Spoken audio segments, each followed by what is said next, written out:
Randy, you're not listening to me. I said your dinner is ready and on the table. Randy, are you not feeling well? I don't know. I guess I just don't feel well. Whatever is wrong with you? Randy, come on! Well, like the new baby is coming, and you're sick and going to the hospital and all that, you know. My. Is that what's bothering you? Well now, it's not all that bad. I'll be back home soon, and you will have a new baby brother or sister. Mommy, where do babies come from? Where do babies come from? Well, Sharon, all babies come from eggs, even animal babies. For instance, little baby chicks are started inside the egg which the mother sits on in the nest. The mother hen sits on these eggs for several weeks to keep the eggs warm and safe. This is called hatching the eggs. All this time, the baby chicks are growing inside the eggs, and when they have grown big and strong enough to be born, they stretch and break the shells open. The baby chicks then climb out of their shells, and from then on will continue to grow up like their mothers and fathers. Is that how our baby will be born? No, Randy, not quite. But a human baby is also started from an egg. You see, although all animal babies grow inside eggs, not all animal eggs are kept in a nest. For example, your pet guinea pig kept her eggs inside her tummy until the baby guinea pigs had grown big enough to be born. Then they came out of the mother's stomach. Hey, that's right. Remember, Sharon? We watched little baby guinea pigs come out of Blackie. That may help you to understand how human babies are born, because a human baby also grows inside its mother. But of course, one big difference is that humans who make babies have a great deal of love for each other. This is not always so with animals. You see, children, a mother keeps the eggs inside her stomach to keep them warm and safe. They are kept in a special place called the ovary. Actually, mothers have 2 ovaries, and about once a month an egg leaves the ovary, and if it is time for a baby to grow from this egg, it goes through the fallopian tube, which leads to another special place called the uterus. It is in the uterus that the egg will grow into a baby. The uterus is shaped like a pear and is about the same size. Is the uterus big enough for the baby, Mom? Well, Randy, the uterus is real stretchy, and as the baby grows, the uterus stretches bigger and bigger, and Mummy's stomach gets bigger and bigger, just like it is now. Yeah, that's for sure. How long does the baby stay in there? How long does he stay in the uterus? Your guinea pigs were only about 2 months inside their mother's uterus. Sports puppies were also inside about 2 months. Almost every animal is different. For example, an elephant baby stays in the uterus for about 20 months, which is almost 2 years. Wow! Human babies usually live in the uterus for 9 months, which is almost 1 year. Mommy, can the baby tell the time? No, they can't tell the time, Sharon. Nature takes care of that and knows just when the baby is ready to be born. You see, the uterus has a little sac which the baby lives in. The sac looks like a bubble, and you could even see through this bubble, just like you can see through the bubbles you make with soap and water. It is filled with a fluid, and the fluid protects the baby from bumps while mother is working around the house. It is the same as if you accidentally bumped your goldfish aquarium. The goldfish would just gently bounce around in the water, which protects them from getting hurt. So it is with the water-like fluid in the uterus. It protects the baby from getting hurt also. When it is time for the baby to be born, the uterus starts to release the fluid. Won't the baby drown? No, because babies do not breathe through their nose and lungs until after they are born. They don't? No, Sharon. The mother supplies the baby with food and oxygen, or air, from her bloodstream. In the walls of the uterus is the placenta, which takes nourishment from the mother's bloodstream and feeds it to the baby. From the placenta is a tube leading to the baby's stomach. It is through this tube the baby receives his food and oxygen. The tube is called a cord, and it is a very important part. So is the placenta. One of its functions is to take the waste from the baby through the cord. Mom, what happened to my cord? After you were born, Randy, the cord was no longer needed because you soon learned to use your mouth and lungs for eating and breathing. So the cord was removed by the doctor. It leaves a mark on the baby's stomach. It is called a navel. Mommy, do I have a navel? You certainly do, Sharon. That's your navel right there. See? The little mark in the middle of your tummy. Randy said that's my belly button. Oh, Sharon. Same thing, dear. Some children call it a belly button. The proper name, though, is a navel. Just like the proper name for a stomach is the abdomen. Mom, how is the baby taken out of the mother's abdomen? The baby is not usually taken out, Randy. The baby just comes out himself, with some help from the mother and sometimes the doctor. You see, children, while the baby is in the uterus during the 9 months, he is all curled up in a ball. After about the 4th month, most of his organs are formed. He has 2 arms, 2 legs, 2 eyes, and looks almost like Aunt Barb's baby, except that he is much smaller. By this time, he is stretching and moving inside the uterus, just like our new baby is moving inside Mummy's uterus now. He is? May I feel him? Sure, quick! He is kicking his legs right now. Wowee! Does he hurt you? No, dear. As a matter of fact, it's baby's way of letting me know that he is a strong and healthy baby. That's why every pregnant mother is happy to feel the baby move inside her. A pregnant mother is a mother who is carrying a baby in her uterus.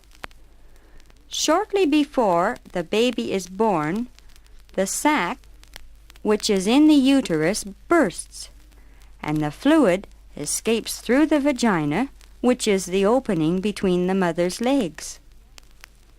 This is one of the signs that the baby is ready to be born. That's how mothers know when to leave for the hospital. When the baby is ready to come into the world, mother and baby start working together to help bring him out of the uterus.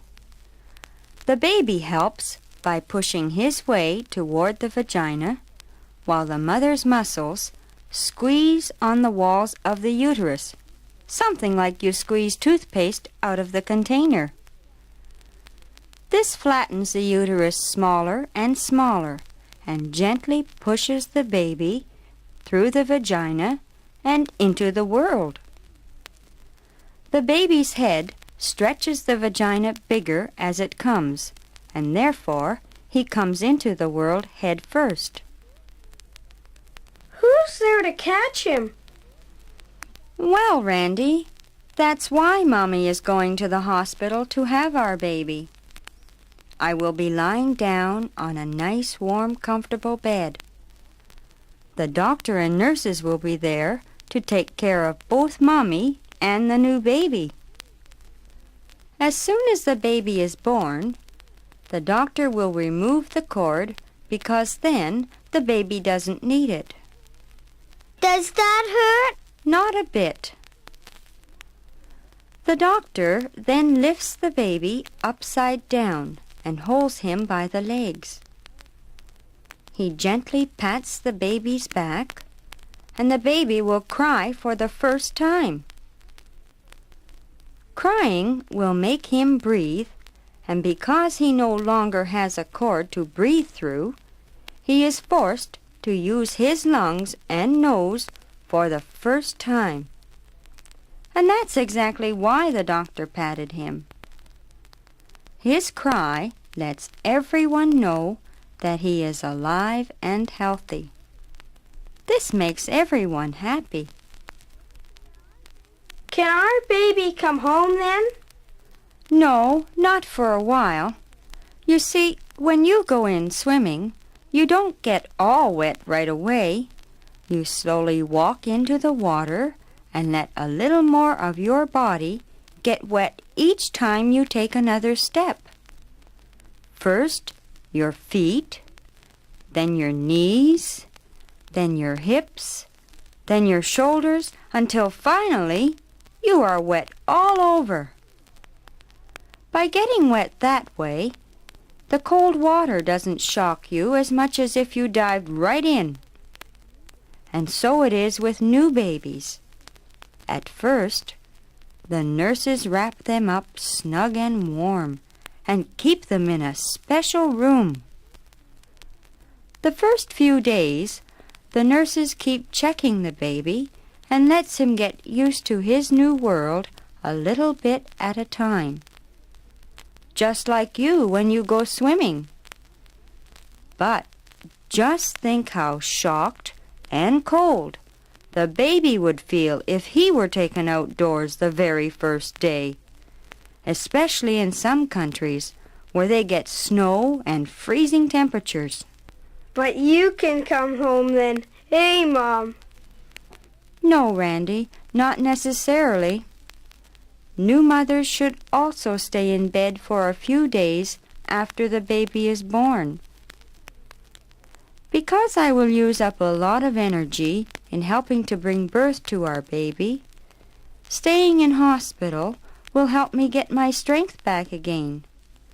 Besides, by that time, I will be able to take good care of you as well as the new baby. Mom, what will the new baby eat? Usually, new babies feed on milk. There are 2 ways to feed a new baby. One way is to breastfeed the baby. The other way is to bottle feed. What's breastfeed? When a woman is pregnant, nature has a way of filling up her breasts with milk, which is the reason why the breasts swell up during pregnancy. A breastfed baby gets its milk from the mother by sucking it through little openings in the tips of the breasts. These tips are called nipples. Some animal babies are fed the same way. Your pet guinea pig fed her new babies this way until they were big enough to learn to chew carrots and other guinea pig food.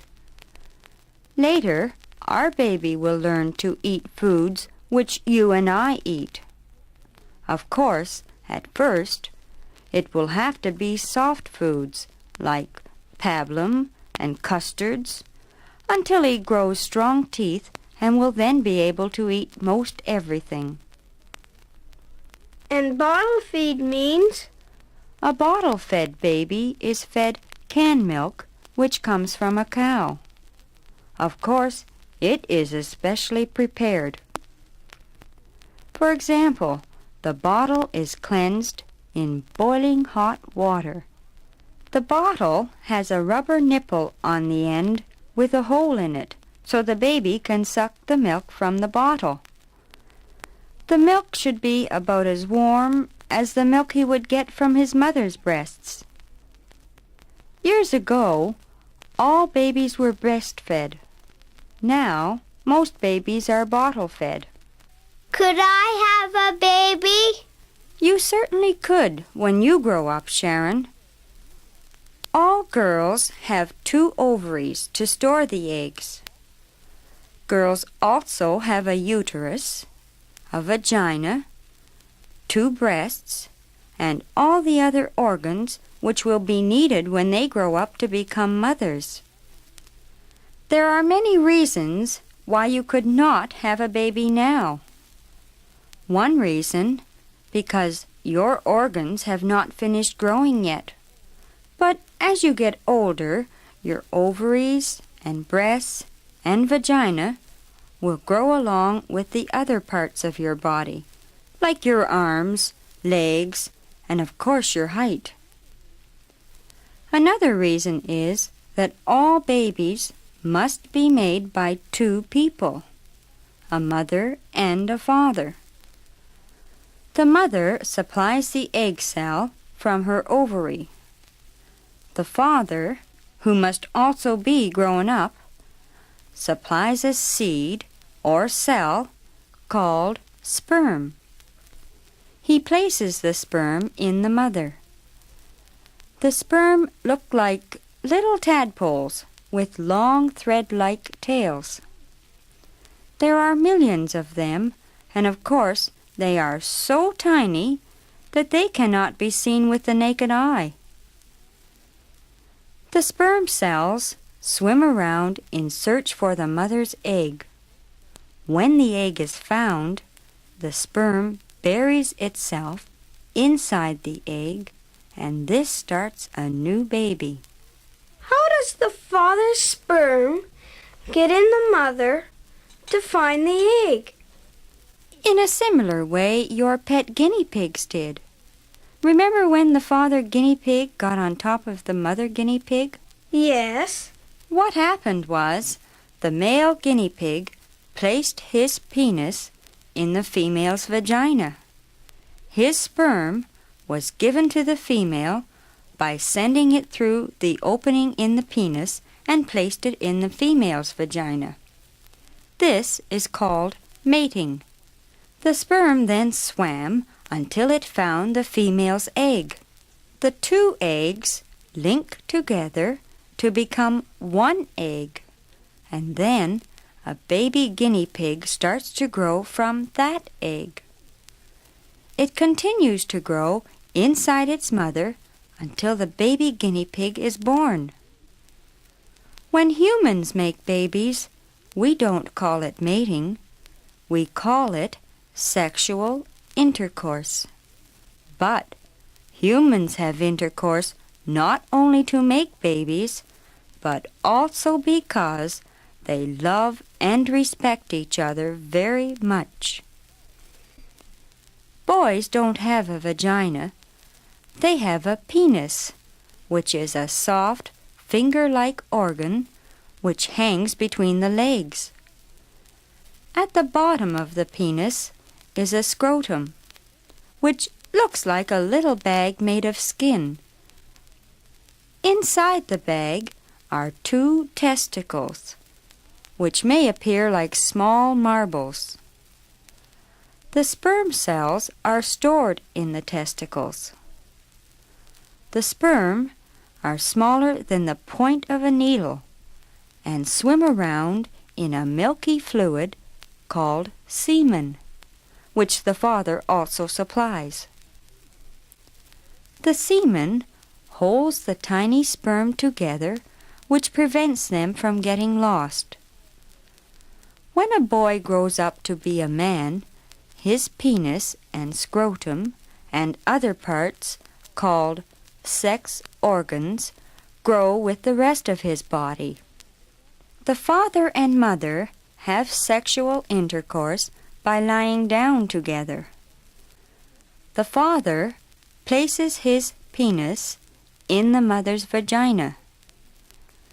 The sperm, which are in the semen, leave the testicles and travel up and out through a small opening at the tip of the penis and into the mother's vagina. If an egg has been released from the mother's ovary, the sperm will swim until it finds the egg. The father places millions of tiny sperm in the vagina, but only one has to find the mother's egg, and when it does, the sperm buries itself in the egg.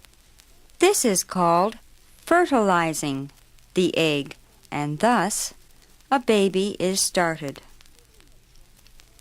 Isn't it wonderful that God made boys and girls so that when they become men and women, they too can make babies?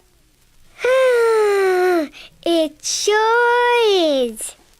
What happens if the sperm can't find the egg? If the sperm cannot find the mother's egg, and this often happens, a baby will not grow from that egg. The egg will wither and die, just like Mommy's plants would wither if we did not water them. Does this mean that a baby cannot be made then? Not from that egg, but the ovary releases at least one egg about every month. The father and mother could make a baby by fertilizing another egg. Mommy, would we get a baby sister or a baby brother? Sharon, Mommy doesn't know that. Even Dr. Brown doesn't know. No one could be absolutely sure until after the baby is born. How can you tell then? When the baby is born, if it's a boy, he will have a penis. If it's a girl, she will have a vagina. Oh, yeah, that's right. Boy, there sure is a lot to know about making babies. Mom, if only mothers can have babies, then how come boys and men have breasts? That's a good question, Randy. As the egg cell grows in the mother's uterus, it is called an embryo. The organs are much the same in the girl embryo and the boy embryo. If the embryo forms to make a girl, the breasts will grow bigger to prepare her to be a woman. If it's a boy, the breast will not grow because men do not need breasts. Gee, I thought daddies could have babies too. What made you think that, Sharon? Because you said that I look like Dad. Well, a child can look like the father or the mother. A baby starts from the mother's egg, but it cannot start unless the egg is fertilized by the father's sperm. So actually, it took a part of mother and a part of father to make you. So, you could look like Daddy because now we know that he also helped to make you. Mom, do you know how twins are made? Twins are made the same way as a single baby. Did you know that there are two kinds of twins? Fraternal twins and identical twins. Sometimes the ovary releases two eggs at the same time, and if both of these eggs are fertilized, then two babies are made, and they are called fraternal twins. They could be two girl babies, two boy babies, or a girl and a boy. They are called twins, but very often look different because they are from two different eggs. One baby could look like the father, and the other look like the mother. That's why they are sometimes called unlike twins. And identical twins? Identical twins are made when one egg splits in half, and each half forms an embryo of its own. When this happens, it's always two boys or two girls, never one of each. Both babies always look alike, and sometimes even the mother can't tell them apart. That's why identical twins are sometimes called like twins. Sometimes an egg can separate into 3 parts, and then you get 3 embryos or 3 like babies. It could also split into 4 parts to make 4 babies, and at least one mother was known to have 5 babies, all alike and all girls. But this doesn't happen very often. Wow! Well, children, I hope your curiosity has been satisfied. Do you now fully understand how babies are made? Yes! We sure do. Thanks, Mom. You're very welcome. Now, off to dinner, please. Children everywhere should follow the example set by Randy and Sharon, and that is to always go to your parents for answers to your questions. Your parents love you very dearly and want to help you. Some children, though, have a guardian instead of parents. A guardian is someone who takes care of children who have no parents. There are many reasons why some children do not have parents to help them, and one reason is that their parents may not be living. The guardian then acts as their parent. A guardian loves the children just as much as if they were their very own. That's the reason your school report card reads, to be signed by parent or guardian. There are other people who can also answer your questions. Do you know who they are? Well, if your father's car broke down, he would call the mechanic from the garage, because mechanics know a lot about fixing cars. If the television broke, your mother would call the TV repairman, because he knows a lot about fixing TVs. Maybe you have already guessed who knows a lot about boys and girls. First, there is the family doctor. He knows a great deal about people, but especially boys and girls. He helps to bring boys and girls just like you into the world, so your doctor can surely answer your questions. Remember, too, that your church knows a great deal about people. The clergy and the Sunday school teachers can all answer your questions. Your school teacher spends most of her life with children just like you, and she will also be happy to help you. All of these people love boys and girls, and that's why they know so much about helping you. Of course, the very first person you should take your questions to is your mother or father. You can find out almost everything from them. Remember, though, that some questions may be even too difficult for parents to know the answers. And should they not answer your questions right away, it's likely because they want to find the correct answer from someone who does know, like the family doctor. A good thing to remember is that you should never ask your playmates. If you do, they may give you the wrong answers. You know what would happen in school if you gave the wrong answers? You probably would have to do your work over again. One of the reasons why some boys and girls use bad words is because they do not know the right words to use and perhaps did not bother to ask their parents. When you hear a word outside which you think is wrong, tell your parents about it right away. They will be glad to tell you the right word to replace it.